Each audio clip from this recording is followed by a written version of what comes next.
Good morning students. मैं अपना एक बार दोबारा इंट्रोडक्शन दे देता हूँ। मेरा नाम प्रिंस गर्ग है और मैं अपने home town Ateli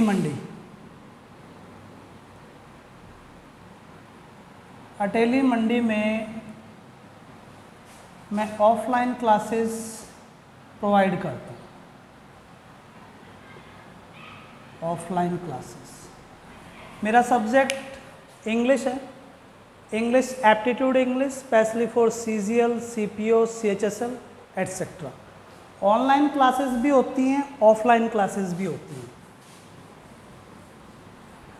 last time मैंने आपको इंट्रोडक्शन टू वॉइस करवाया था।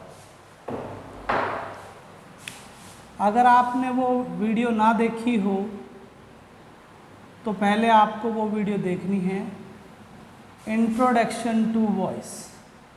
इसमें मैंने आपको क्लियर कर दिया था कि सब्जेक्ट क्या होता है, ऑब्जेक्ट, वर्ब, एक्टिव क्या, पैसिव क्या।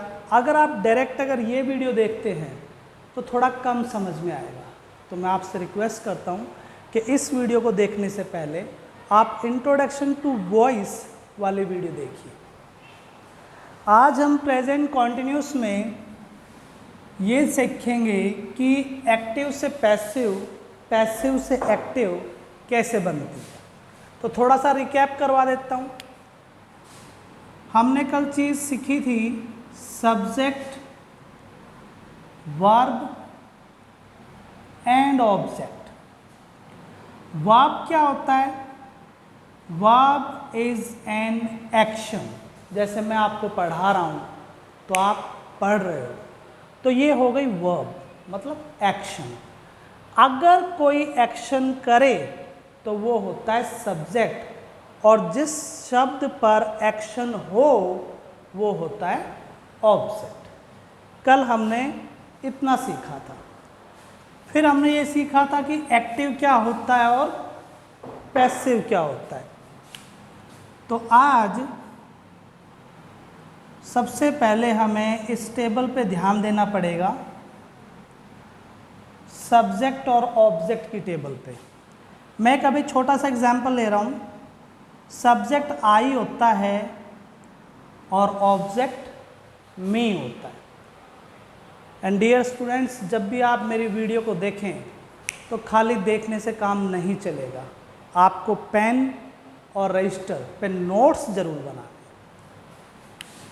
So, I am going to teach you present verb continuous। ऐसे आप भी डिजाइन कीजिए। लेफ्ट साइड एक्टिव, एक्टिव में सब्जेक्ट का पता है। राइट साइड पैसिव, पैसिव में सब्जेक्ट का नहीं पता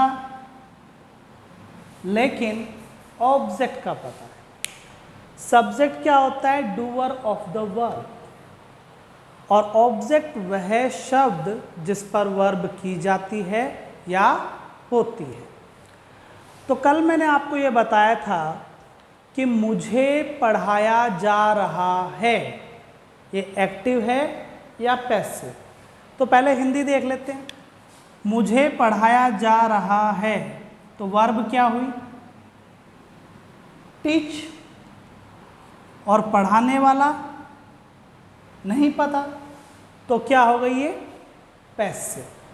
अब जैसे ही पैसिव में हम जाएंगे तो पैसिव का, अफर्मेटिव का हमें फॉर्मूला पता होना चाहिए। तो फॉर्मूला हो गया subject plus is am are being and third form of the verb.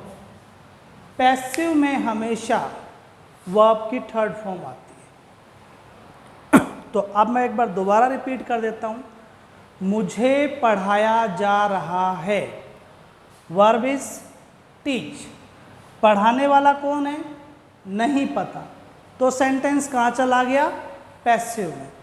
Students, जिन बच्चों को इंग्लिश नहीं आती, मैंने अपने 15-16 साल के करियर में एक चीज़ देखी है कि कि वो के द्वारा इन चीज़ों में अटक के रह जाते हैं। आपको डायरेक्ट ये सीखना है कि मुझे पढ़ाया जा रहा है, सिर्फ आपको ये इंग्लिश सीखनी है। कौन पढ़ा रहा है उससे कोई लेना देना नहीं है, आपको डायरेक्ट ये इंग्लिश आनी चाहिए कि ये डायरेक्ट कैसे बनेगी। सो मुझे पढ़ाया जा रहा है, वर्ब इज टीच, पढ़ाने वाला कौन है नहीं पता, तो ये हो गई पैसिव। यहाँ तक का आप अपने रजिस्टर में नोट डाउन कीजिए, वीडियो को पॉज कीजिए और यहाँ तक लिखिए। चलो आपने लिख लिया होगा। अब यहाँ देखिए, यहाँ क्या लिख रखा है, सब्जेक्ट। अब सब्जेक्ट की टेबल को अगर देखें, सब्जेक्ट ऑब्जेक्ट की टेबल को, तो सब्जेक्ट आई होता है या मी होता है? सब्जेक्ट आई होता है सर। तो यहाँ पे मैंने लिख दिया आई के साथ एम, बीइंग और टीच की थर्ड फॉर्म टॉट।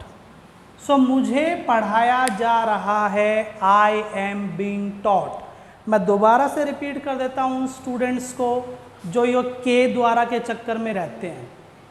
आप उस चीज़ को छोड़िए, आप डायरेक्ट इतना हिस्सा इंग्लिश का बनाने की कोशिश कीजिए कि मुझे पढ़ाया जा रहा है, I am being taught.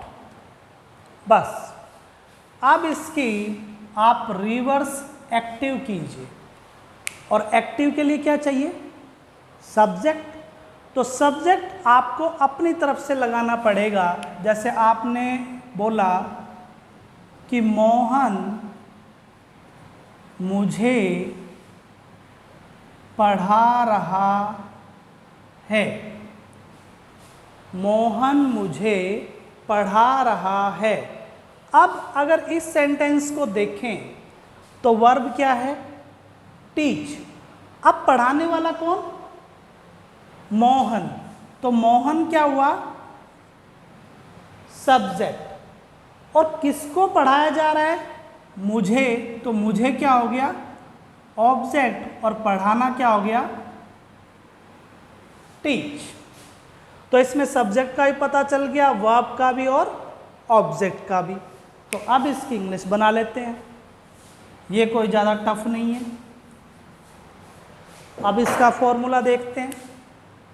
Affirmative, subject plus is am are, first form ING plus object. अब जरा ध्यान दीजिए, मोहन मुझे पढ़ा रहा है। तो अब आप ये सोचिए कि वर्ब किसके ऊपर हो रही है, मेरे ऊपर या मोहन के ऊपर? ऑब्वियस बात है कि पढ़ाया मोहन को पढ़ाया मुझे जा रहा है, और पढ़ा कौन रहा है? मोहन। तो जिस पर वर्ब होती है वो क्या होता है? ऑब्जेक्ट। तो ऑब्जेक्ट में अब यहाँ पे आई लिखूँ या मी लिखूँ? तो यहाँ पे आ गया मी, क्योंकि पढ़ाने वाला कौन है? मोहन।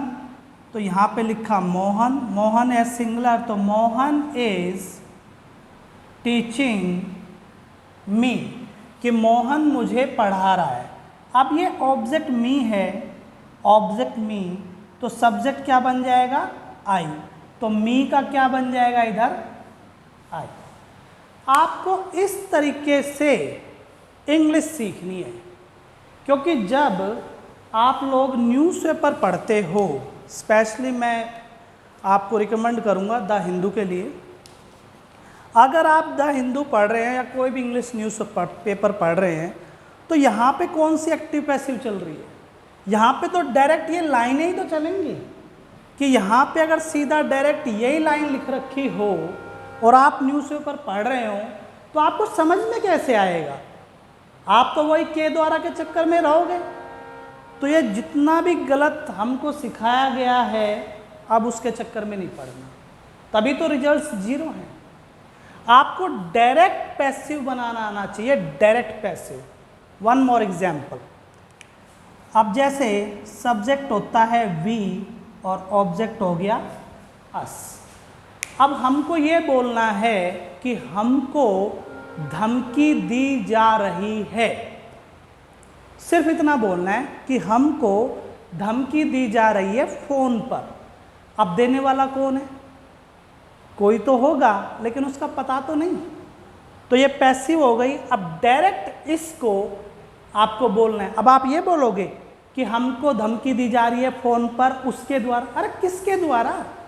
वो तो पता ही नहीं है। तो आपको तो डायरेक्ट पैसिव बोलनी है ना कि हमको तो फोन पर धमकी दी जा रही है। ऑब्वियस बात है, कोई दे रहा होगा, उसका कोई पता कोई है हमें, तो ये पैसिव हो गई। हमको धमकी दी जा रही है। सबसे पहले तो वर्ब की बात करते हैं डियर स्टूडेंट्स। अगर आप एप्टीट्यूड टेस्ट की तैयारी कर रहे हो तो कम से कम आपको 2000 वर्ब्स याद करनी है। अगर आपको बना बनाया पीडीएफ चाहिए तो आप मुझे मेरे मोबाइल नंबर 74 950 34 994 पे आप मुझे व्हाट्सअप कर सकते हैं, मैं आपको पीडीएफ भेज दूँगा। तो अब बात करते हैं कि हमको धमकी दी जा रही है। तो सबसे पहले वर्ब धमकी देना, दिस इज थ्रेटन। और कौन धमकी दे रहा है हमें, उसका तो पता ही नहीं। लेकिन धमकी किसको दी जा रही है? हमको। तो हम क्या हुए? ऑब्जेक्ट। सब्जेक्ट का पता नहीं, ऑब्जेक्ट का पता है, तो सेंटेंस कहाँ चला गया? पैसिव। ओके, अब यहां पे क्या लिख रखा है? सब्जेक्ट। अब सब्जेक्ट वी लिखूं या अस लिखूं? तो सब्जेक्ट यहां पे आएगा वी के साथ आर, बीइंग थ्रेटन्ड। हमको धमकी दी जा रही है, वी आर बीइंग थ्रेटन्ड।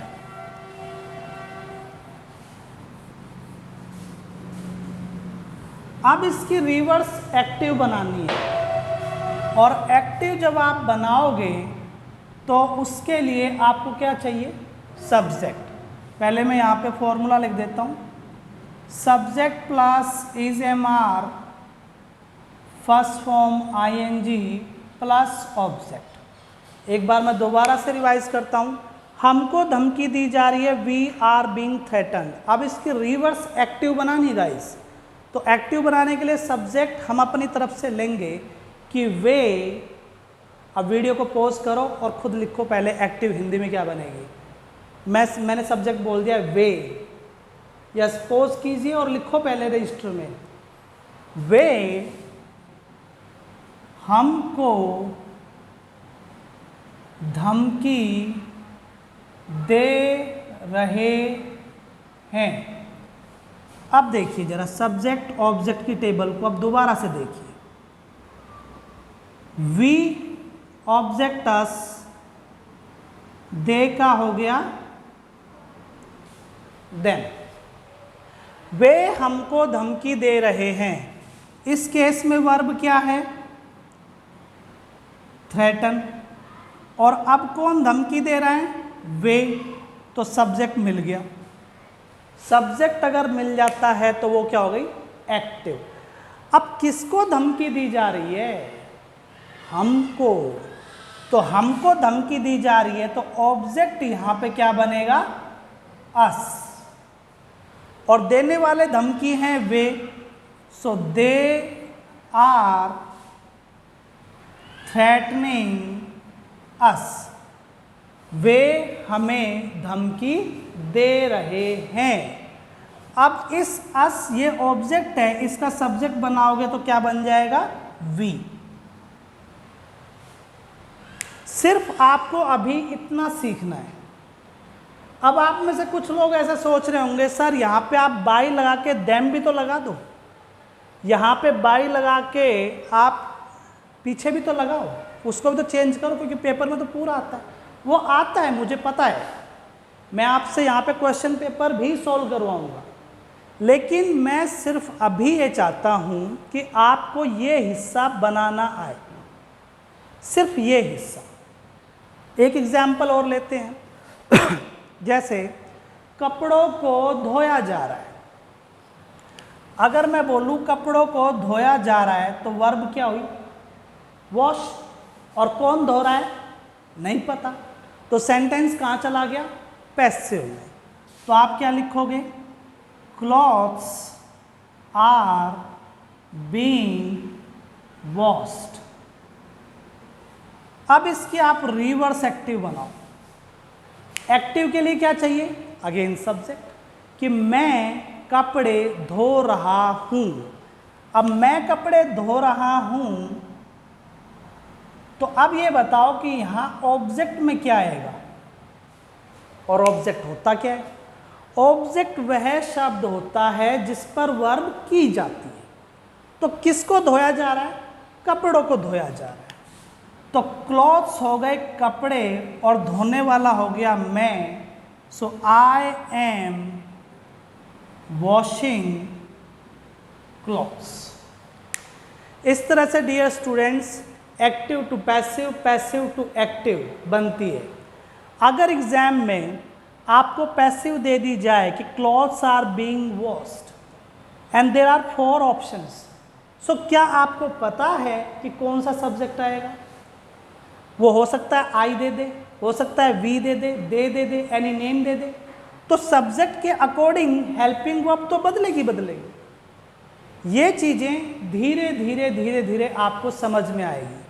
तो मैं आपसे रिक्वेस्ट एक बार दोबारा करता हूँ। पहले आपको इंट्रोडक्शन टू वॉइस वो आपको तैयार करनी है वीडियो, और जब आप पढ़ें तो पेन और रजिस्टर लेके बैठें, उनके नोट्स बनाएं।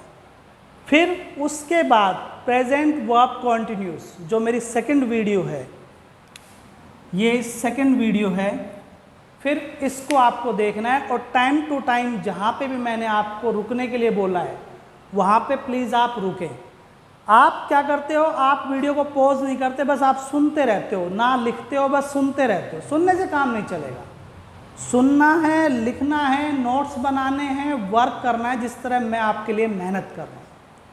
सो एक बार मैं दोबारा से रिवाइज कर देता हूँ। एक्टिव वॉइस जिस वाक्य में सब्जेक्ट का पता होता है, सब्जेक्ट क्या होता है? Doer of the verb. Passive में अभी सब्जेक्ट का नहीं पता, ऑब्जेक्ट का पता है। ऑब्जेक्ट सबसे इंपॉर्टेंट है, जो समझ में कम आता है। ऑब्जेक्ट वह शब्द होता है जिस पर वर्ब की जाती है। अब जैसे अगर मैं एक एग्जाम्पल, ये मैं अपना लास्ट एग्जाम्पल कर रहा हूँ, नहीं तो वीडियो काफ़ी ज़्यादा बड़ी बन जाएगी। अगर मैं ये कहूँ कि मेरे भाई को पीटा जा रहा है, तो ऑब्वियस बात है कोई तो पीट रहा होगा, बट मैं इंटरेस्टेड नहीं हूँ कि कौन पीट रहा है। मुझे सिर्फ इतनी नॉलेज है कि भाई मेरे भाई को पीटा जा रहा है और कहीं से मुझे खबर मिली। सो मेरे भाई को पीटा जा रहा है, वर्ब तो आपने बोल दिया बीट, लेकिन पीट कौन रहा है उसका मुझे अभी आइडिया ही नहीं है। बस मुझे इतना पता है कि मेरे भाई को पीटा जा रहा है। सो सब्जेक्ट का नहीं पता, तो पता किसका? ऑब्जेक्ट का। तो पैसिव हो गई। तो आप यहाँ पे लिखेंगे my brother is being beaten. अगर यहाँ पे सब्जेक्ट ऑब्जेक्ट की टेबल उठाएं तो सब्जेक्ट ऑब्जेक्ट में एनी नेम का एनी नेम ही रहता है। वो कैसे? देखिए अब जरा, अगर हम कहें कि मेरे भाई को पीटा जा रहा है, तो हमने लिखा my brother is being beaten. अब आप इसके रिवर्स एक्टिव बनाओ कि वे मेरे भाई को पीट रहे हैं, तो आप क्या लिखोगे? They are beating my brother. अब यहाँ पे माई ब्रदर क्या है? ऑब्जेक्ट। तो ऑब्जेक्ट एनी नेम का एनी नेम, माई ब्रदर का my brother. So dear students, I hope कि आपको अच्छे से समझ में आ गया होगा। एक चीज़ मैं आपसे और शेयर करना चाहता हूँ। स्कूल लेवल पे एक पेपर होता है इंटरनेशनल इंग्लिश ओलंपियाड। जो कि 34 या 35 देशों में होता है। तो इंटरनेशनल इंग्लिश ओलंपियाड की भी तैयारी ये ही है, सेम ऐसा ही जो एसएससी, सीजीएल, सीएचएसएल, सीपीओ में पूछा जाता है, सेम वैसा ही इंटरनेशनल इंग्लिश ओलंपियाड में भी पूछा जाता है। अगर आप स्कूल स्टूडेंट हो, अगर और फिर ये सोचते हो कि सर तो एसएससी सीजीएल करवा रहे हैं, नहीं, मैं एसएससी सीजीएल करवा रहा हूँ तो आप ये मान के चलो कि मैं इंटरनेशनल इंग्लिश ओलंपियाड की तैयारी कर रहा हूँ। स्कूल लेवल पे international English olympiad first class से लेके 12th क्लास तक होता है और मेरा सब्जेक्ट इंग्लिश है। मैथ साइंस भी होते हैं, बट मैं आपको इंग्लिश में ट्रेंड कर सकता हूँ। आप मुझसे ऑनलाइन क्लासेस भी ले सकते हैं। इंटरनेशनल इंग्लिश ओलंपियाड की अगर आपको ऑनलाइन क्लास लेनी है तो वो शाम को 7 to 8 PM में होती है। यहाँ पे तो बोर्ड पे सिखाया जा रहा है, वहाँ पे मैं आपको कंप्यूटर स्क्रीन पे भी सिखाऊंगा। बोर्ड पे भी क्लासेस होती हैं ऑनलाइन, कंप्यूटर स्क्रीन पे भी होती है। तो आप 3 या 4 दिन के लिए क्लास अटेंड करके देख लीजिए, इंटरनेशनल इंग्लिश ओलंपियाड आप क्रैक कर सकते हैं। सो गाइज प्लीज़ इनके नोट्स आप ज़रूर बना लेना। Thank you, have a nice day.